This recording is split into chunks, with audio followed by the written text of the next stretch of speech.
बिस्मिल्लाहिर्रहमानिर्रहीम अस्सलाम वालेकुम वरहमतुल्लाहि वबरकातुहू। अज़ीज़ तलबा में उम्मीद है आप खैरियत से होंगे। क्लास 10th फेडरल बोर्ड 2023 के बच्चे अपना आज फ़िज़िक्स का प्रैक्टिकल देने गए हैं। पहले ग्रुप का प्रैक्टिकल हो चुका है और दूसरे ग्रुप का भी हो चुका है आज के दिन।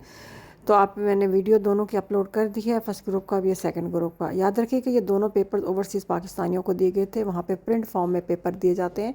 जबकि पाकिस्तान में जितने भी ग्रुप के प्रैक्टिकल होते हैं वो सारा का सारा बोर्ड पे लिखवाया जाता है और बोर्ड से भी बच्चों को कहा जाता है कि और फिर सिलेक्ट कर लेते हैं कि पहला प्रैक्टिकल आपने करना, दूसरा आपने करना, या अपनी चॉइस भी पास कर दी जाती है। लेकिन ये उस्ताद पे होता है कि कौन सा प्रैक्टिकल किसको दिया जाता है। तो कम से कम ये शेयर करने का मकसद ये था कि अब ये भी FBIC के ही प्रैक्टिकल हैं जो आज लिया गया है। तो आप इससे कम से कम आपको अंदाज़ा हो जाएगा कि प्रैक्टिकल किस टाइप का आता है और किस तरह का आ सकता है। बाज़ क्वेश्चन रिपीट भी हो जाते हैं और बाज़ में चीज़ें थोड़ी सी बदल जाती हैं, लेकिन बच्चों को तसल्ली हो जाती है कि पेपर किस तरह का बनाया गया है।